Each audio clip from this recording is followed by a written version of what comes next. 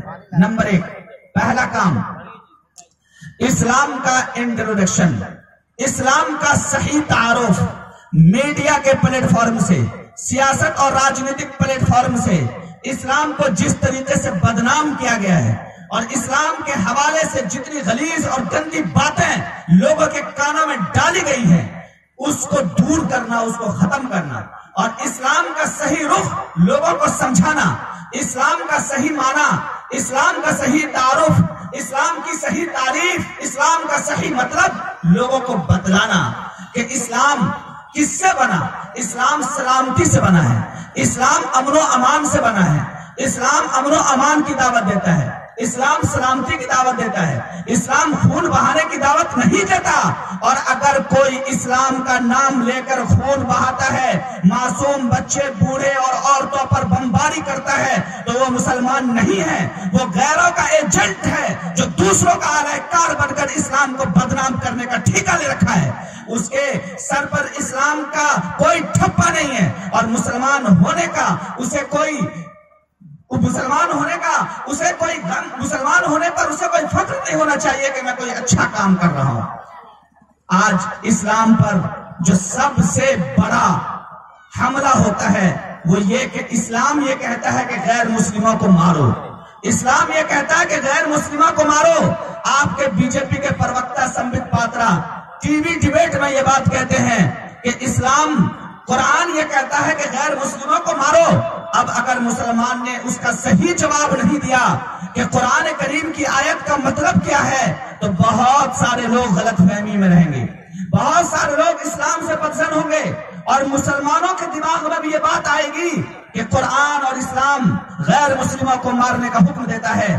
سورہ توبہ کی آیت وَاقْتُلُوا الْمُشْرِكِينَ حَيْثُ وَجَدتُّمُوهُمْ وَاقْعُدُوا لَهُمْ كُلَّ مَرْصَدٍ، یہ مشرکین کو قتل کرو، جہاں بھی پاؤ وہاں قتل کرو، گھات لگا کر کے بیٹھو۔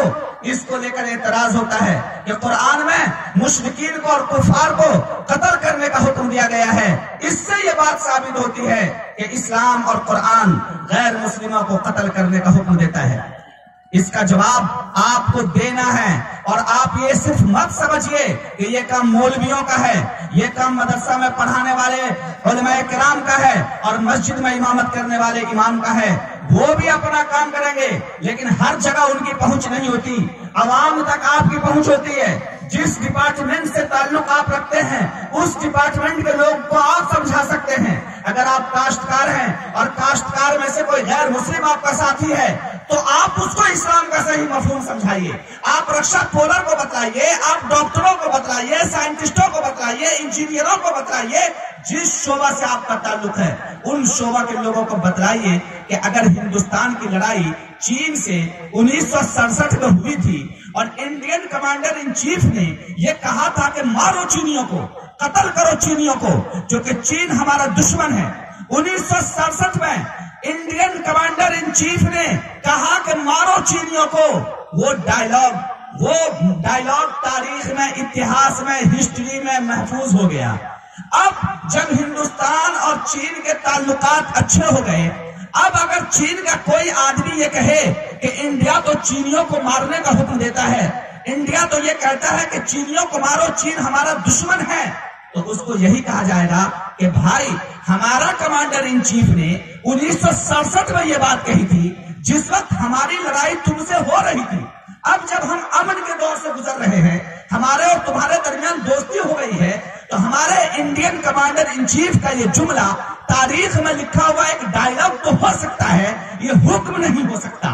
اسی طرح سے قرآن کریم کا جو حکم ہے کہ مشرکین کو قتل کرو، اس کو مارو، تو یہ حکم لڑائی کے وقت کا ہے کہ جب لڑائی چل رہی تھی، جب کافر اور اسلام کے درمیان لڑائی چل رہی تھی، جب کفر اور اسلام کے درمیان کشمکش جاری تھی، اس وقت اسلامی کمانڈر ان چیف محمد عربی صلی اللہ علیہ وسلم پر نازل ہونے والی کتاب قرآن کریم میں 7 آسمان کے اوپر سے آپ کے رب نے بہت ہی البیلے انداز میں فرمایا تھا کہ مارو ان مشرکوں کو، قتل کرو ان مشرکوں کو. تو یہ تو قتل، قتال اور لڑائی اور جھگڑے کے وقت کے ڈائیلاگ ہے، یہ امن و امان کے وقت کے ڈائیلاگ نہیں ہے کہ اس وقت یہ کہا جائے کہ مشرکوں کو قتل کرو. ورنہ تو قرآن نے فرمایا لا ينهاكم الله عن الذين لم يقاتلوكم في الدين ولم يخرجوكم من دياركم ان تبروهم وتقسطوا اليهم. ایسے لوگ، ایسے غیر مسلم جو تم سے نہیں لڑتے ہیں، ایسے غیر مسلم جو تم کو تمہارے گھروں سے نہیں نکالتے ہیں، اللہ رب العزت تم کو اس کے ساتھ حسن سلوک کرنے سے نہیں روکتا، ان کے ساتھ انصاف کرنے کا حکم دیتا ہے. اور اللہ رب العزت تو انصاف کرنے والے کو پسند فرماتے ہیں. یہ ہے اسلام کا صحیح تعارف، جس کو بدنام کرنے کی کوشش کی جا رہی ہے اور جس کو تباہ کرنے کی کوشش کی جا رہی ہے. آج ہمارے نوجوان، اسکول میں پڑھنے والے، کالج میں پڑھنے والے، مدرسے میں پڑھنے والے بچوں، اس بات کو لکھ لو، جیب میں رکھ لو کہ تم اس لیے نہیں پڑھ رہے ہو کہ فیس بک چلاؤ گے، واٹس ایپ چلاؤ گے اور ننگی گندی اور عریانیت سے بھرپور تصویروں کو دیکھ کر اپنے دماغ کو خراب کرو گے، بلکہ اس لیے پڑھ رہے ہو کہ خالد، ابو بکر، عمر، عثمان و علی کے سچے جان نثار ہو. اس لیے پڑھ رہے ہو کہ صحابہ کرام کی خون تمہارے رگوں میں دوڑ رہی ہے اور پوری دنیا کے نظام کو چینج کرنے کا منصوبہ محمد عربی صلی اللہ علیہ وسلم نے جو تم کو دیا ہے وہ منصوبہ کو پورا کرنا ہے. اور اس منصوبہ کو پورا کرنا صرف کلاسز میں نہیں ہوگا، اس منصوبہ کو پورا کرنا صرف اسٹیج سے نہیں ہوگا، اس منصوبہ کو پورا کرنے کے لیے زمینی سطح پر کام کرنا ہوگا، اس منصوبہ کو پورا کرنے کے لیے جگہ جگہ جانا ہوگا، اس منصوبہ کو پورے کرنے کے لیے ہر آدمی سے بات کرنی ہوگی، ہر شعبہ سے تعلق رکھنے والے لوگوں کو جوڑنا پڑے گا، ان کو سمجھانا پڑے گا. تو پہلا کام اسلام کا تعارف، اسلام کا انٹروڈکشن، اسلام کا صحیح مفہوم، لوگوں کو بتلانا. اسلام لوگوں کو پردہ میں عورتوں کے حقوق نہیں دیتے. آپ جواب دیجئے، چھوٹی چھوٹی کتاب مارکیٹ میں آتی ہے، پڑھیے، نہیں آتا ہے عالم سے پوچھئے، اپنے امام صاحب سے پوچھئے، اور جو بھی آپ سے اس طرح کا سوال کرتا ہے آپ اس کا جواب دیجئے. آپ میں سے بہت سارے لوگ ایسے ہیں جو اس بات کی صلاحیت رکھتے ہیں کہ وہ ڈیبیٹ کر سکیں، ٹی وی کے پروگرام میں جا کر کے اپنی بات رکھ سکیں. اگر آپ ایسا کر سکتے ہو، آپ کی زبان چلتی ہے، آپ کا دماغ چلتا ہے، آپ کا ذہن چلتا ہے، آپ کا مطالعہ ہے، آپ کا نالج ہے، تو آپ ٹی وی کے ڈیبیٹ تک پہنچیے. وہاں جا کر کے آپ اسلام کا تعارف کرائیے، اسلام کا صحیح مفہوم پیش کیجیے. کوئی ضروری نہیں ہے کہ مدرسے ہی میں پڑھنے اور پڑھانے والا آدمی ہر کام کرے، کوئی ضروری نہیں ہے کہ مدرسے ہی میں پڑھنے پڑھانے والا آدمی ہی کوئی کام کر سکتا ہے. اسلام کا صحیح تعارف ہر شخص کروا سکتا ہے، بشرطے کہ اپنے دماغ میں وہ دھن پیدا کر لے، اپنے دماغ میں ایک دھن بسا لے کہ مجھے اسلام کو سمجھنا ہے اور پھر لوگوں تک اس بات کو پہنچانی ہے. محمد عربی صلی اللہ علیہ وسلم نے لاکھ دشمنوں کے درمیان اپنے سارے کام کو چھوڑ چھاڑ کر صرف اسلام کا تعارف کرانا شروع کیا تھا، صرف اسلام کے بارے میں لوگوں کو بتلانا شروع کیا. اور دنیا نے دیکھا کہ رومن امپائر اور پرشین امپائر کے پرخچے اڑ گئے، کیسر و کسریٰ کی حکومت کے تانے بانے بکھیر دیے گئے، اور اسلام کا پھریرا حضرت عمر فاروق رضی اللہ عنہ کے زمانہ آتے آتے تک پوری دنیا میں پھیل گیا. اسلام کا پھریرا لہرا دیا گیا. وہ آخر کون سی چیز تھی جو صحابہ کرام اپنے سینے میں لے کر اٹھے تھے؟ وہ تھا اسلام کا صحیح تعارف، اسلام کا انٹروڈکشن. ورنہ سعد بن ابی وقاص اور ربیعہ بن عامر جب رستم کے دربار میں پہنچتے ہیں اور اس کے قالین کو اپنے تلوار کی نوک سے رونتے ہوئے آگے بڑھتے ہیں، اور رستم جس کے بدن پر شاہانہ جاہو جلال تھا، سامنے سے آنے والے دو صحابی جس کے کپڑوں میں 17 سے زائد پیوند لگے ہوئے تھے، لیکن چہرے سے اتنا روب ظاہر ہو رہا تھا کہ رستم جیسا بادشاہ بھی کانپ اٹھا.